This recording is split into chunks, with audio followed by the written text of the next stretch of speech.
तो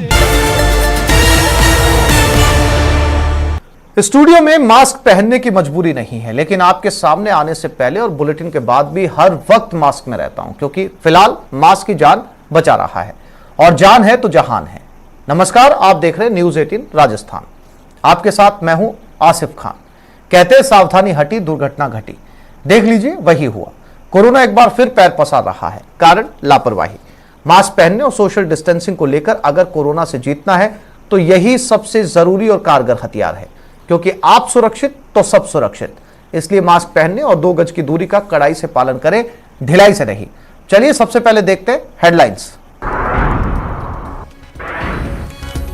महामारी की मार, एक्शन में गहलोत सरकार। सीएम गहलोत ने की कोरोना समीक्षा बैठक, अफसरों डॉक्टरों के साथ मौजूदा हालात पर चर्चा। गंगानगर में मेडिकल कॉलेज के लिए इंतजार की घड़ियां हुई खत्म। सीएम गहलोत आज करेंगे मेडिकल कॉलेज का वर्चुअल शिलान्यास। जिले के लोगों में दौड़ी खुशी की लहर।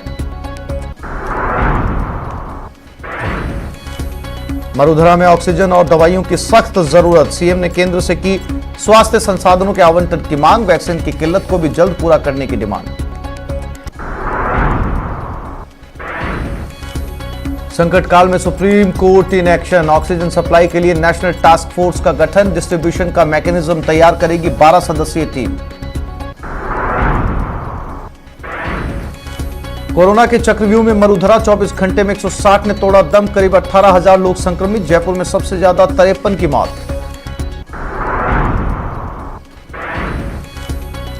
बेईमानों के खिलाफ एसीबी इन एक्शन। जयपुर में मेट्रो मास अस्पताल के घूसखोर नर्सिंग स्टाफ का पर्दाफाश। 25,000 की रिश्वत लेते रंगे हाथों गिरफ्तार।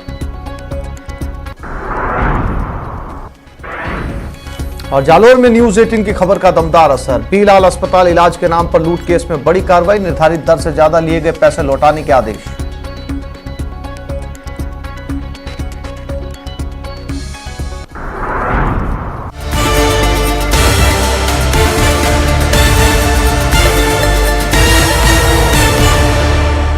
और अब देख लेते हैं खबरें फटाफट। कोरोना की दूसरी लहर के बीच देश में दवाइयों और ऑक्सीजन की सप्लाई को लेकर सुप्रीम कोर्ट ने एक टास्क फोर्स बनाई है। यह टास्क फोर्स दवाइयों की उपलब्धता के लिए जरूरी उपायों पर सुझाव देगी। इस फोर्स में 12 सदस्य रखे गए। नेशनल टास्क फोर्स के संयोजक भी इसके सदस्य होंगे, जो केंद्र सरकार में कैबिनेट सचिव स्तर का अधिकारी होगा। जरूरत पड़ने पर सचिव सहयोगी की नियुक्ति कर सकते हैं। देश में कोरोना वायरस के बढ़ते मामलों के बीच केंद्रीय स्वास्थ्य मंत्रालय ने एक अहम फैसला लिया। मंत्रालय ने कोरोना मरीजों के कोविड फैसिलिटी में भर्ती कराने की राष्ट्रीय नीति में बदलाव किया। कोविड हेल्थ फैसिलिटी में भर्ती के लिए अब कोविड पॉजिटिव रिपोर्ट अनिवार्य नहीं होगी। कोरोना संक्रमण की बढ़ती रफ्तार के बीच एक और राहत भरी खबर आई है। ड्रग कंट्रोलर ने डीआरडीओ की बनाई कोरोना की दवा के इमरजेंसी यूज को मंजूरी दी है। यह दवा अब तक हुई क्लिनिकल ट्रायल्स में सफल साबित हुई है। ये कोरोना की दवा INMAS और Hyderabad centre for cellular and molecular biology के साथ मिलकर तैयार की गई। इस दवा को अभी 2DG नाम दिया गया है। कोरोना के संकट के बीच कनाडा और जर्मनी से राहत सामग्री दिल्ली पहुंची है, जिसमें ऑक्सीजन कॉन्सेंट्रेटर, वेंटिलेटर और दवाइयां शामिल हैं। भारत की मदद के लिए अमेरिका ने हाथ आगे बढ़ाया। अमेरिका के उपराष्ट्रपति कमला हैरिस ने कहा कि महामारी की शुरुआत में भारत ने सहायता भेजी थी और अब हम मदद को तैयार हैं। कांग्रेस सांसद राहुल गांधी ने शनिवार को ट्वीट कर कोरोना वैक्सीन पर लगने वाले जीएसटी को लेकर प्रधानमंत्री नरेंद्र मोदी पर हमला बोला। उन्होंने लिखा कि जनता के प्राण जाए पर पीएम की टैक्स वसूली न जाए। मरुधरा में कोरोना की दूसरी लहर कहर साबित हो रही है। यहां 24 घंटे में 160 की जान गई, जबकि 17,987 लोग संक्रमित पाए गए। सीएम गहलोत ने वीडियो कॉन्फ्रेंस के जरिए कोविड संक्रमण, लॉकडाउन और संसाधनों की उपलब्धता सहित अन्य संबंधित विषयों पर उच्च स्तरीय समीक्षा बैठक की। बैठक में सीएम ने कहा कि शहरों के साथ साथ कोरोना संक्रमण गांव में भी बड़ी तेजी से फैल रहा है। इसके प्रसार को रोकने और संक्रमितों को तत्काल इलाज उपलब्ध कराने के लिए ग्रामीण क्षेत्रों में हेल्थ मशीनरी को पूरी तरह एक्टिव किया जाए। बैठक में सीएम ने कहा कि दूसरी लहर के साथ साथ विशेषज्ञ तीसरी लहर की भी आशंका जता रहे हैं। उनके अनुसार तीसरी लहर और ज्यादा घातक हो सकती है और बच्चों में इसका अधिक प्रसार होने की आशंका जताई जा रही है। राजस्थान में लगातार बढ़ते कोरोना संक्रमण के बीच सीएम अशोक गहलोत ने कहा कि केंद्र सरकार को देशव्यापी लॉकडाउन लगा देना चाहिए। उन्होंने कहा कि संक्रमण को रोकने के लिए लॉकडाउन पहले से ज्यादा जरूरी है। गंगानगर में मेडिकल कॉलेज के लिए इंतजार की घड़ियां खत्म हुई। आज सीएम गहलोत वीसी के जरिए गंगानगर के बहुप्रतीक्षित मेडिकल कॉलेज का वर्चुअल शिलान्यास करेंगे। देश में जारी कोरोना संकट के बीच प्रधानमंत्री मोदी ने महाराष्ट्र के सीएम उद्धव ठाकरे से बात की। बताया जा रहा है कि दोनों के बीच कोरोना संकट को लेकर चर्चा हुई। दिल्ली में कोरोना वैक्सीन की कमी पर सीएम केजरीवाल ने कहा कि अभी रोजाना 1 लाख वैक्सीन लगाई जा रही है। बिहार में जदयू के नेता और विधान परिषद के सदस्य तनवीर अख्तर का शनिवार को निधन हो गया। वो कोरोना संक्रमित थे। मॉस्को ओलंपिक में स्वर्ण पदक जीतने वाली भारतीय हॉकी टीम का हिस्सा रहे रविंदर पाल सिंह का कोरोना से निधन हो गया। बॉलीवुड एक्ट्रेस कंगना रनौत भी कोरोना की जद में आ गई। ये जानकारी उन्होंने इंस्टाग्राम पर एक पोस्ट लिखकर दी। इसके साथ ही उन्होंने खुद को क्वारंटाइन कर लिया। हैदराबाद जू में 8 एशियाई शेरों के कोरोना संक्रमित पाए जाने के बाद अब उत्तर प्रदेश के इटावा की लायन सफारी में भी 2 शेरनियों में कोरोना संक्रमण होने की पुष्टि हुई है। दिल्ली में जेपी नड्डा के आवास पर असम के सीएम को लेकर माथापच्ची जारी है। गुवाहाटी में आज बीजेपी विधायक दल की बैठक में सीएम के नाम पर फैसला होगा। बारां के मांगरोल के बहुत गांव में पुलिस टीम को देखते ही बाराती भाग खड़े हुए। एसडीएम ने आयोजक पर 1 लाख का जुर्माना किया, साथ ही उसे पाबंद भी किया। प्रदेश में कोरोना काल में ऑक्सीजन की किल्लत के बीच चीन, रूस, सऊदी अरब से ऑक्सीजन कॉन्सेंट्रेटर पहुंचना शुरू हो गए हैं। मुख्य सचिव श्री निरंजन आर्य ने अधिकारियों को माइक्रो प्लानिंग के साथ कार्य करते हुए ऑक्सीजन आपूर्ति करने के निर्देश दिए। जयपुर में एसीबी ने बड़ी कार्रवाई करते हुए मेट्रो मास अस्पताल के नर्सिंग स्टाफ को 23,000 रुपए की रिश्वत देते हुए ट्रैप किया। अजमेर के भिनाई थाना क्षेत्र पुलिस ने कार्रवाई करते हुए एक ट्रक से करीब 3 किलो अफीम जब्त की है। जालोर के बागावास गांव में रहवासी ढाणी में अचानक भयानक आग लगती, जिसके चलते आग से सब कुछ जलकर राख हो गया। झालावाड़ पुलिस की स्पेशल टीम और अकलेरा पुलिस ने मादक पदार्थ तस्करों के खिलाफ बड़ी कार्रवाई को अंजाम दिया। साथ ही पुलिस ने 4 कुख्यात तस्करों को गिरफ्तार किया। बरामद मादक पदार्थ की अंतर्राष्ट्रीय बाजार में करीब 1.5 करोड़ रुपए की कीमत बताई जा रही है।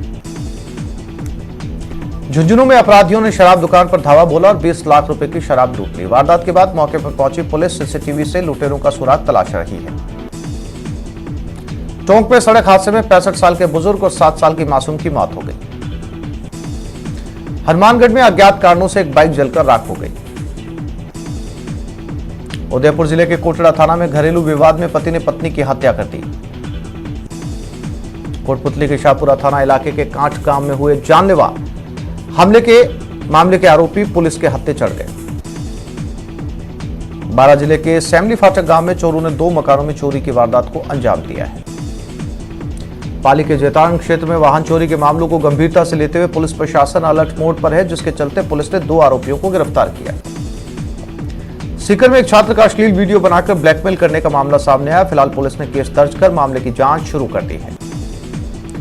प्रतापगढ़ जिले में एक युवक की धारदार हथियार से गला काटकर हत्या कर दी गई। कोटपुतली में करंट की चपेट में आने से एक बच्चे समेत 2 लोगों की मौत हो गई। भरतपुर के शीशम तिराहे पर एसी कोच बस को टैंकर ने टक्कर मार दी। हादसे में 4 लोग गंभीर रूप से घायल हो गए। राजसमंद के रेल मगरा कस्बे में दिन दहाड़े चोरों ने एक मकान को निशाना बनाया। चोरों ने मकान से 2 लाख कैश और आभूषणों पर हाथ साफ कर डाला। शौर्य चक्र विजेता लेफ्टिनेंट कर्नल सेवानिवृत्त रतन कुमार सेन का लंबी बीमारी के बाद निधन हो गया। परिवार जनों ने सेन का पार्थिव शरीर चिकित्सकीय उद्देश्य के लिए दान किया। कोटा में कोरोना और मौसमी बीमारियों की रोकथाम के लिए जिले में नियमित डोर टू डोर सर्वे जारी है। कोटा के भितरिया कुंड इलाके में वैक्सीनेशन कैंप में कोरोना प्रोटोकॉल की उस समय धज्जियां उड़ गई जब लोगों का हुजूम उमड़ पड़ा और भारी भीड़ जमा हो गई। झालावाड़ में बढ़ते कोरोना संक्रमण को देखते हुए पुलिस ने बेवजह बाजारों में घूमने वाले लोगों को पकड़कर क्वारंटीन किया। करौली जिले में पिछले 2 दिन से कोरोना संक्रमितों का आंकड़ा 200 के नीचे आ रहा है। वहीं करौली जिला मुख्यालय पर भी कोरोना संक्रमितों की संख्या में भी कमी आई है।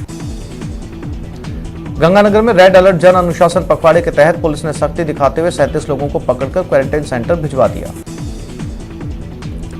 गंगानगर के सूरतगढ़ में पीडब्ल्यूडी के गेस्ट हाउस में कोविड डोज की सप्लाई मिल जाने पर कोविड वैक्सीनेशन का काम शुरू किया गया है। चूरू के सुजानगढ़ में राजकीय पीसीबी स्कूल में चल रहे कोरोना वैक्सीनेशन सेंटर पर ज्यादा भीड़ आने से सोशल डिस्टेंसिंग की धज्जियां उड़ गई। कोटा में कोविड टीकाकरण अभियान के तहत शनिवार को जिले में 46 साइट पर सेशन आयोजित हुई। कोटा ग्रामीण के पुलिसकर्मी पर कोरोना की दूसरी लहर कहर बरपा रही है। अब तक 56 पुलिसकर्मी संक्रमित हो चुके हैं। भरतपुर में इमारती लकड़ी के पेड़ों को काटने वाले गिरोह के 3 सदस्यों को धर दबोचा गया। वीकेंड लॉकडाउन के दौरान राजधानी जयपुर में ट्रांसपोर्ट नगर चौराहे पर लोगों में काफी लापरवाही देखने को मिली। ऑक्सीजन की उपलब्धता को लेकर एक बार फिर भाजपा एमएलए प्रदेश प्रवक्ता मदन दिलावर ने कांग्रेस सरकार पर हमला बोला। विधायक मदन दिलावर ने आरोप लगाया कि ऑक्सीजन का सही तरीके से इस्तेमाल नहीं हो रहा। बाड़मेर में कोरोना वायरस के बढ़ते संक्रमण के बीच प्रशासन ने वीकेंड कर्फ्यू को लेकर सख्ती दिखानी शुरू कर दी। पुलिस ने कर्फ्यू के दौरान बेवजह घूमने वालों को पकड़कर क्वारंटाइन किया। डूंगरपुर जिला कलेक्टर सुरेश कुमार ओला ने जिला कोविड अस्पताल का निरीक्षण किया। इस दौरान कलेक्टर ने वार्डों में व्यवस्थाओं का जायजा लेने के साथ साथ आवश्यक दिशा निर्देश दिए। रेड अलर्ट अनुशासन पखवाड़े की वजह से जोधपुर में बिना तामझाम के सैन जयंती मनाई गई। इस मौके पर सैन समाज के युवाओं ने पुलिसकर्मियों और स्वास्थ्य रक्षकों को छाछ पिलाई। कोरोना काल में एक और तो ऑक्सीजन की मारामारी है, दूसरी ओर बीकानेर के जगदेववाला गांव की रोही में हरे पेड़ों की कटाई धड़ल्ले से चल रही है। कटाई की सूचना जीव रक्षा संस्था को मिलने पर मौके पर पहुंचे अधिकारियों ने आक्रोश व्यक्त किया। बारां जिले के कांग्रेस नेता दिनेश यादव ने कोरोना संक्रमितों को समय पर उपचार नहीं मिलने का आरोप लगाया। उन्होंने मांगरोल के बहुत गांव में 5 कोरोना संदिग्धों की मौत के बाद गांव का दौरा किया। राजसमंद जिले के कुंवारिया कस्बे में कोरोना कंट्रोल करने और लोगों को समझाने के लिए जवानों ने फ्लैग मार्च किया। फ्लैग मार्च पुलिस ने लोगों से घर में रहने की अपील की। बांसवाड़ा शहर में नए बस स्टैंड के पास संचालित इंदिरा रसोई अब कोविड-19 में आम लोगों के लिए बेहद काम आ रही है। दिन भर में यहां 220 के करीब लोगों का भोजन अस्पताल और क्वारंटाइन सेंटर में पहुंचाया जाता है। चित्तौड़गढ़ में कोरोना संक्रमित महिला ने जुड़वा बच्चों को जन्म दिया। दोनों जुड़वा बच्चों की देखभाल special newborn baby care unit पे की जा रही है। बांसवाड़ा के गोविंद गुरु जनजातीय विश्वविद्यालय की ओर से एक बड़ी पहल की गई। विश्वविद्यालय ने प्रदेश में कोविड-19 वैक्सीनेशन के लिए 11 लाख रुपए दिए। ऑक्सीजन की उपलब्धता को लेकर एक बार फिर बीजेपी एमएलए प्रदेश प्रवक्ता मदन दिलावर ने कांग्रेस सरकार पर हमला बोला और ऑक्सीजन को लेकर गंभीर आरोप लगाए। सादुलपुर सैनिक बस्ती में स्थित आंगनबाड़ी पर महिलाओं ने हंगामा किया। दरअसल कई सारी महिलाएं राशन लेने आंगनबाड़ी पहुंची थी, लेकिन उन्हें राशन नहीं दिया गया। जोधपुर के माथुर अस्पताल में ऑक्सीजन की कमी को देखते हुए अस्पताल प्रशासन ने एक सिलेंडर पर 2 पाइपलाइन लगाकर 2 मरीजों को ऑक्सीजन देने की व्यवस्था की। धौलपुर में कोरोना के बढ़ते संक्रमण को देखते हुए जिला कलेक्टर की पहल पर जिला प्रशासन ने मोबाइल सेवा खाद्य सामग्री के वाहन का शुभारंभ किया।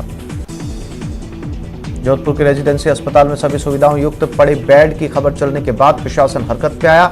जिला कलेक्टर ने जोधपुर के सामुदायिक केंद्रों का जायजा लिया। अजमेर में कोरोना संक्रमण के दौरान जिला कलेक्टर ने चिकित्सा व्यवस्था की समीक्षा के लिए अस्पतालों का दौरा किया। भीलवाड़ा में कोरोना के कहर को लेकर विधिक सेवा प्राधिकरण भी अपने सामाजिक सरोकार निभाने के लिए आगे आने लगा है। सेवा प्राधिकरण ने कोरोना संक्रमित रोगियों की मदद के लिए हेल्पलाइन की शुरुआत की। बीकानेर में नहरबंदी के चलते शहर के कई इलाकों में पानी की भारी किल्लत देखने को मिल रही है। भीलवाड़ा में कोरोना के बढ़ते संक्रमण को देखते हुए जिला कारागृह में औचक निरीक्षण के लिए एक टीम पहुंची। डूंगरपुर जिले में कोरोना संक्रमण से बचाव को लेकर जिला कलेक्टर ने जिले का दौरा किया। प्रतापगढ़ जिले के एसडीएम और तहसीलदार ने क्षेत्र के गांव का दौरा किया। प्रशासन की ओर से लगाए गए कार्मिकों की ड्यूटियों की स्थितियां जानी। सिरोही के जिला अस्पताल और कोविड केयर सेंटर में कोरोना का इलाज करा रहे 143 मरीज स्वस्थ होकर अपने घर पहुंच गए। करौली के सामान्य चिकित्सालय में भर्ती एक युवक की मौत हो गई। आरोप है कि युवक के लिए ऑक्सीजन सिलेंडर की मांग की गई थी, लेकिन चिकित्सा कर्मियों ने मामले में गंभीरता नहीं दिखाई। राजसमंद जिले के कुंवारिया कस्बे में रेड अलर्ट जन अनुशासन के तहत पुलिस के जवानों ने फ्लैग मार्च निकाला। गंगानगर के सूरतगढ़ में प्रशासन ने कड़ी कार्रवाई करते हुए दुकानों को सीज किया है। कोटा ग्रामीण पुलिस ने अनूठी पहल करते हुए 2 दिन में समझाइश के बाद 72 शादियों को निरस्त करवाने में कामयाबी हासिल की। गंगानगर जिले में कोरोना टीकाकरण का अभियान जारी है। जिले में 81 केंद्रों पर 45 वर्ष से ज्यादा उम्र के लोगों का वैक्सीनेशन किया गया। करौली जिले में जिला प्रभारी मंत्री अशोक चांदना ने अधिकारियों को कोरोना महामारी के दौर में चिकित्सा व्यवस्थाओं को बेहतर बनाए रखने के निर्देश दिए। जोधपुर में अलर्ट जन अनुशासन पखवाड़ा के तहत पुलिस ने बेवजह बाहर घूमने वाले लोगों के खिलाफ कार्रवाई करते हुए उन्हें क्वारंटाइन किया। गंगानगर में वीकेंड कर्फ्यू के पहले दिन पुलिस ने एक सैलून में कटिंग करते हुए पाए जाने पर सैलून को 72 घंटे के लिए सीज कर दिया। चूरू के सुजानगढ़ में कोरोना से मुक्ति के लिए गणेशनाथ महाराज द्वारा 41 दिवसीय पंचधूनी तपस्या की जा रही, जो 41 दिनों तक चलेगी। जालौर में न्यूज 18 की खबर का बड़ा असर हुआ, जिसके बाद जिला रजिस्ट्रीकरण प्राधिकरण समिति ने फैसला लेते हुए निर्धारित दर से अधिक ली गई राशि लौटाने के आदेश जारी कर दिए। चूरू के सुजानगढ़ के उपखंड दफ्तर पर किसानों का धरना लगातार 144वें दिन भी जारी रहा।